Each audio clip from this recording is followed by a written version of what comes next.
the prison authorities allowed priests from different denominations to come to preach to us about once every month on a Sunday. And one day, a Catholic priest arrived in our isolation section. And he asked in the corridor, who amongst us were Catholics? Billy and I, a trade unionist, devoted to the principle that an injury to one is an injury to all. And Billy was serving 20 years. He shouted, when the priest asked, who were Catholics? He said, Nelson Mandela. And poor Madiba had no option but to meekly attend the Catholic service, even though he himself had been brought up as a Methodist. Then one day, when the Anglican priest came, and by the way, when the Anglican priest came, he was the only one who came with a little bit of bread and administered communion with a thimble full of wine. The queue of Anglicans just kept increasing. Anyway, this first time, the Anglican came and he asked, who are the Anglicans so that I can administer communion? And Billy and I shouted, Mandela. So in this way, Mandela ended up attending the services of all the denominations. By the way, Andiba Toivo now was trying to copy this. And then after a year, they allowed the Hindu priest to come. And when he came on the Hindu festival of Diwali, we didn't know when is Diwali. And he came with a parcel of sweetmeats, Indian sweetmeats. And he gave it to the ones who came to the Indian circle. Now we would want to take it and share with all of us. There were just a few of us that you could show that looked like Indians. So we tried to increase that. And the next round, one of the current comrades, Randall Davis, said he's Hindu. So he managed to get in the group. And the following year, Andiba said no. When the chief warder came, he says, who belongs to which church? He said, no, I'm a Hindu. The chief warder looked at him and said, hey, you don't take the charge. But Andiba said, no, the prison regulation allows you to choose your religion. And I want to study the Hindu religion to decide whether I want to become a Hindu. And that was one time Andiba failed to get his way. Anyway, so here it is, Andiba is going to all the services. And at work he complains to us. He says, no church. What are you doing to me? Billy and I, the Kwari, would hear nothing of this. He was firm and uncompromising. He replied, Madiba, you brought us here into prison. Now you stop complaining and just start praying for us. Madiba was stuck. Now all of you think he's a very religious man. I'm telling you the true story about our religious law. Though many of you may think that Madiba was of unsurpassed wisdom, I also have to confess that there have been times when the advice he gave me caused me to become utterly confused. During the early years of my imprisonment, I would often get in trouble with the warders, and I would find myself punished or angrily replying to the warder. And when I get angry, I start using wrong words. You see, why I don't qualify as a leader. You may call me a leader, but you are wrong. By your own test, I'm not. Anyway, I would get into trouble. I would challenge the warder, but in the process, I would say the wrong things. And he would charge me for the wrong things, for swearing, and I'm guilty.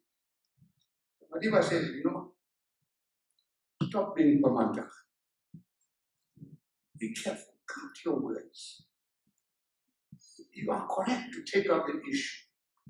But you mess yourself up because you get angry and you say the wrong words. So he advised me, he said, pause, count 10, pick your words carefully. And he said, I said, no, but what do you want? You know what? I can't just be calmly fighting with the water. So he said, okay, if you want to give expression to what you are saying to the water, pretend you are angry. Yeah, I followed that advice. And it has helped me many times. Except I have a problem. I'm confused. I don't know when I'm angry and when I'm happy. And here you are, all of you saying I must follow Mandela. Anyway, now you know where I stand on the question of Mandela. I'm not going to let you get away with just praising him. This man brought us a lot of trouble. So let me turn to other aspects about him. Mandela, as we all know, was driven by the firm belief and commitment to Africa's freedom, to empowering people so that they may truly become makers of their own history, and his commitment to the worldwide struggle to eradicate poverty. He regarded poverty as one of the greatest affronts to dignity. He told an audience of 22,000 people who gathered at Trafalgar Square in London in 2005. He told them poverty is not natural. It is man-made and it can be overcome and eradicated by the actions of human beings. He held fast to that view. And elsewhere he has written, and I quote, overcoming poverty, he said, is not a gesture of charity. It is an act of justice. It is the protection of a fundamental human right, the right to dignity and a decent life. That's what he said.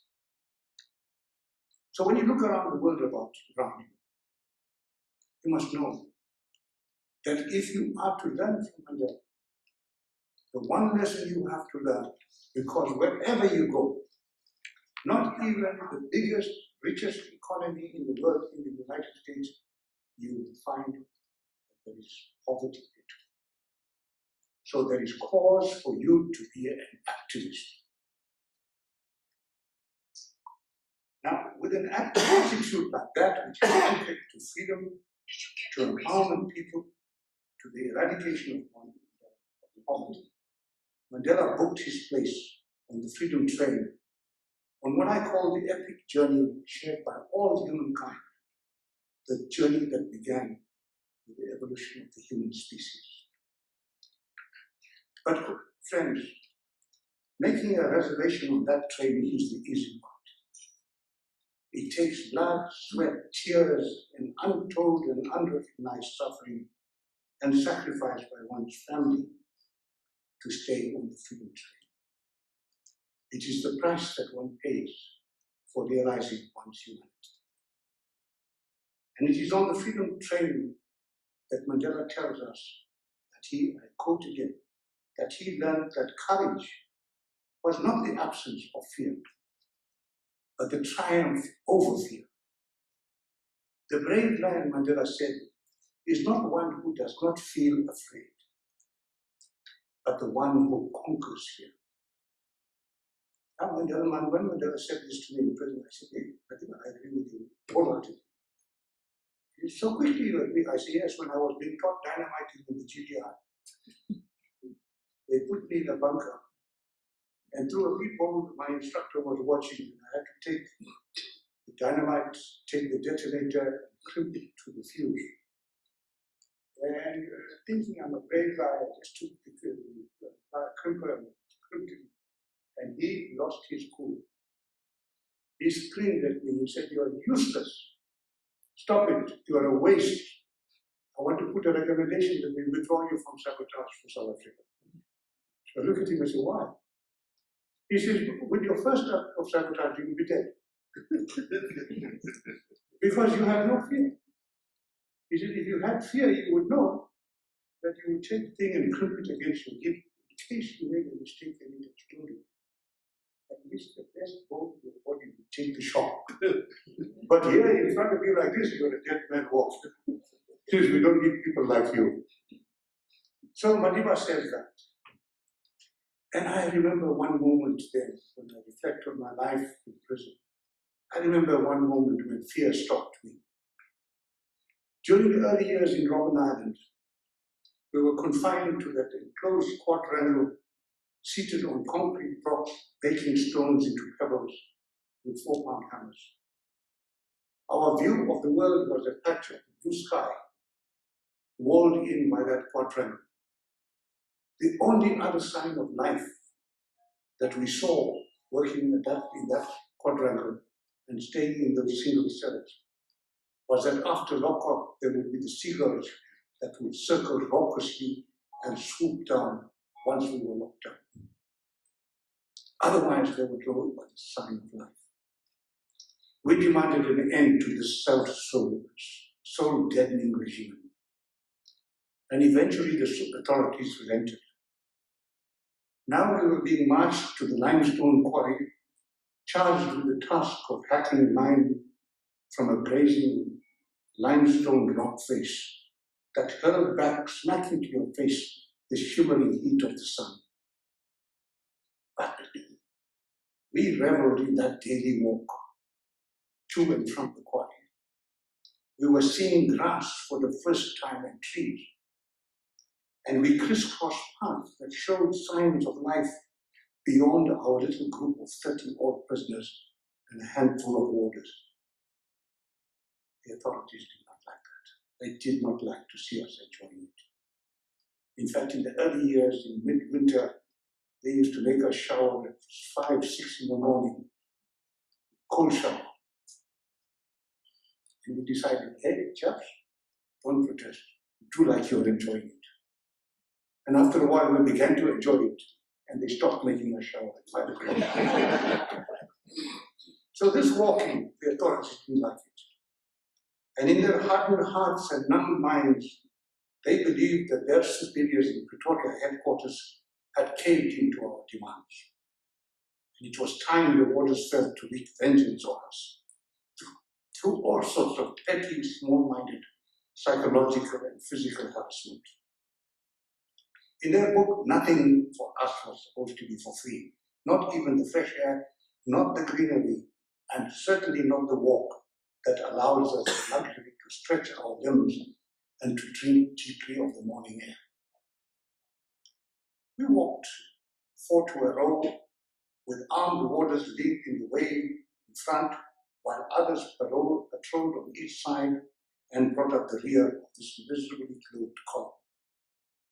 The warders reverted to the time-worn habits. They were going to knock us into shape, into the routine that required all prisoners to walk in a crouch and at a trot. And so they began to shout at us and wave their batons and say, trap it. Meanwhile, they grew menacing. Their shouts grew louder. They waved batons that cut sweat in the air, threatening to beat the hell out of us. The atmosphere grew heavy with tension. That's when I began to become afraid. And though the mind urged you to ignore their commands, your muscles grew taut. Your stomach muscles threatened to go loose. You began to tremble, and imperceptibly your pace began to increase. Mandela was somewhere in the middle of the column, and I was on the outer edge, nearer to the water. And a message came down amongst us in a whisper. Walk slowly. When this message reached me, I thought to myself, how the hell does one control one's leg that seem to be developing a life of their own? I said to myself, it's easy for Madiba to tell us that he's very day in the middle of the group when the faces fly, don't fly on in. Something strange happened. Mandela unobtrusively worked his way from the middle to row by row until he got to the front row. And there, by sheer force of determination, he slowed down the pace of the entire colony. And his example slowed us all down.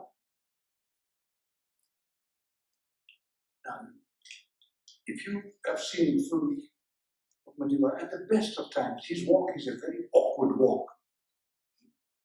But that day, he qualified for the slowest walk to the quarry. This was a different kind of pace setter from the athletics, by the way. Fantastic athletes here in Namibia. This was a different kind of pace setter, slowing us down. The ones kept screaming, but they were powerless because we were saying nothing.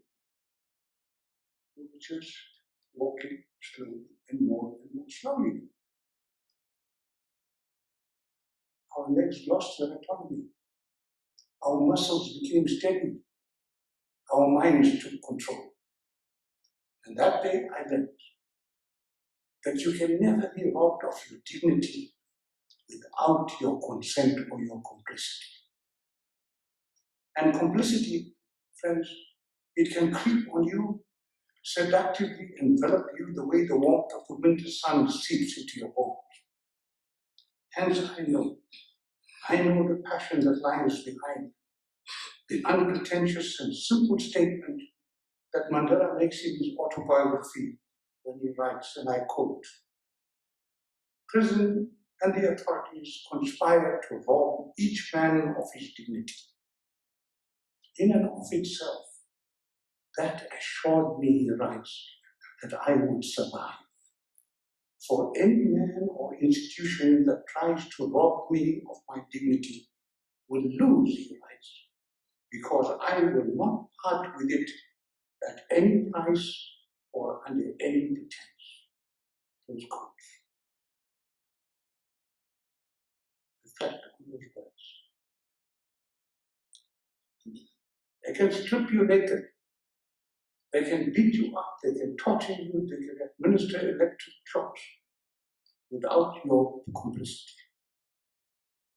But to rob you of your dignity, you have to cooperate.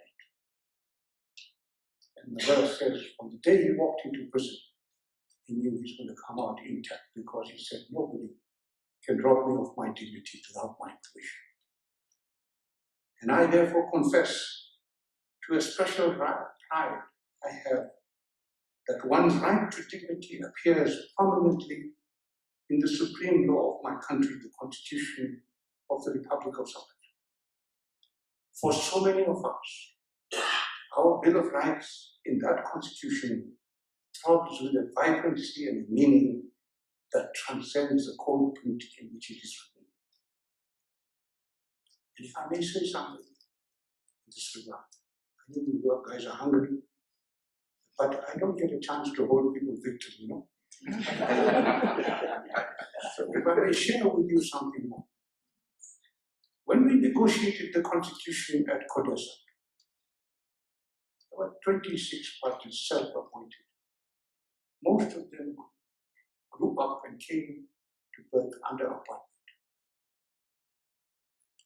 When we wrote that Constitution and the draft Bill of Rights in the interim Constitution, after the preamble on equality, the first right that we mentioned was the right to life. The second right is the right to human dignity. It's to reason. How can you have dignity if you're not alive? But when the Constitutional Assembly of the elected representatives,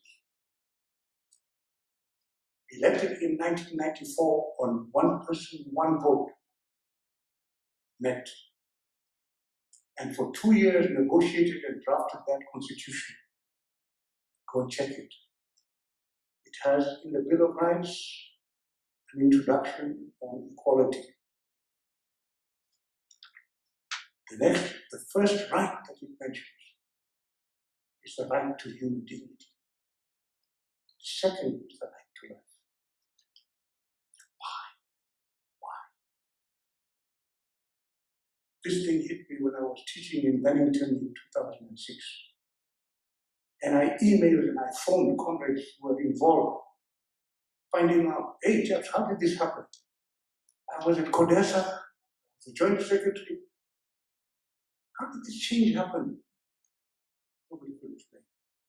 I said, was there a debate that we should change the order? There was no debate. Why? Because those 490 were elected people. They had lived under oppression and exploitation. And the symptom of that was that every day, as a person, a black person, you were humiliated. It was more important for us to assert our dignity. We said we'd rather die than suffer humiliation. And therefore, that constitution, by having the right to human dignity put even before the right to life, is an expression of a direct experience of people. It's not academics sitting in an ivory tower theoretically stating that life comes before dignity. It's people who are experiencing this, put their experience into that constitution. And so, when we adopted that constitution, when I went through that experience of walking in that column, that was a moment when I experienced that power comes from acting together in a place where the air reeked of brutality. That day I came to realize that to stumble, to falter, to weaken is not unusual. And it is that when one acts together in the freedom journey, one regains one's composure and overcomes those moments of weakness through the strength of your colleagues around you, which is a supremely human and humanizing experience. It is time that we acknowledge that there is nothing wrong with faltering and making a mistake. But it is time that we did not praise ourselves as if to say we become better people on our own. We only become better people by what our colleagues around us do. That is what makes us human. And I often go back to that walk and the imperceptible manner in which Madiba shaped that event. It has become, by the way, I'm causing a problem if I tell you that I used to be an atheist, I'm now a non-practicing atheist. Nonetheless, that lesson has become like my rosary, that I caress and roll off my fingers at times of quietude and of upheaval. And often in prison and in retirement, we have chuckled together when we shared our experiences. I recall another small incident that happened during the early part of 1965. We were seated on those cold, hard concrete blocks, pounding slabs of stone into pebbles, when a common law prisoner, by the way, we didn't want to call prisoners criminals, because the majority of African males, before they reached the age of 40, would have gone to prison at least once for violating the pass laws, for not having a correct piece of paper. And we did not regard that as a criminal offense. So we called them common law prisoners. Now, as we were breaking those stones, they had brought a group of common law prisoners, hardened common law prisoners, chaps who were convicted for rape, for murder, for multiple robberies. And amongst them was one called Bogart. They were brought there to torment us. While we were breaking stones there in that quadrangle, he was assaulted by the warden. Now, Bogart was a fearsome person. He had a scarred face and cold, murderous look in his eyes. He and a handful of them had been placed amongst our group by the authorities with the express purpose of terrorizing us. And it now seemed a twist of fate that here was Bogart being assaulted by his keepers, his manipulators. Mandela instantly got up from the block where he was sitting and remonstrated with the warder. He demanded to see the commanding officer so that he could pursue his complaint with a view to ensuring that such brutality was not repeated, neither on Bogart nor on any other prisoner. Some of us began to murmur amongst ourselves, we were not allowed to talk. That Madiba should not pursue the matter on behalf of Bogart. Bogart was a serial criminal guilty of several offences involving violence. He was put in our section to torment us. He could not be trusted. But Mandela would not change his mind. The upshot was that later that afternoon, Mandela was taken to the front office to see the officer on duty, who heard him out. And when Mandela raised his complaint and said what had happened, they then called in Bogart into the office. And the commanding officer asked him, were you assaulted? As is alleged by Mandela. Bogart, in Mandela's presence, flatly denied that he'd been beaten. The officer turned around to Madiba and said, Mandela, you know that in terms of prison rules, a prisoner is only allowed to raise complaints that he personally faced, and that you're not allowed to speak for others. He then went on to tell Madiba, you also know in the prison regulations that if you raise a false complaint, that is a punishable offense which carries a penalty of up to 6 lashes. When Madiba came back, we started saying, we told you. And we teased him, but he would not relent. He was unrepentant. We took up the discussion. Was his action a simple act of standing up against injustice, of empathy for the underdog? Indeed it was. But Mandela, in the discussion, argued more than that. He argued that the freedom struggle, and I quote, involved fighting injustice wherever we found it, no matter how large and no matter how small, he said. Mandela's action, that simple action, led us to talk and become aware of an additional dimension. As he put it, we fought injustice to preserve our humanity. And in the privacy of my conscience, and through such small incidents, friends, I was chastened and my horizon widened. The journey on the freedom train is one where hardship, suffering, and solidarity drill us into the realization, and I quote, that a revolution is not just a question of pulling a trigger. Its purpose is to create a fair, just society. And so, on board the freedom train, we're molded to contain vanities of the self in acts of selflessness that teach us that, and I quote Mandela again, no single person can liberate a country. You can only liberate a country if you act as a collective. Close quotes. Now, these are not attributes that we are born with. No matter how much they may be drummed into us in the lecture room and at home, it is by being active citizens in a community, by being engaged in struggle, it is on the freedom train, in the heat of battles, that leaves one heavily scarred and even at times traumatized. It is in that space that one's outlook develops and matures. One of the critical issues that arises wherever and whenever one is involved in acting together with others, more often than not, lead to unintended consequences. There are moments when the consequences, instead of advancing your cause, actually set you back. What do you do in such a situation?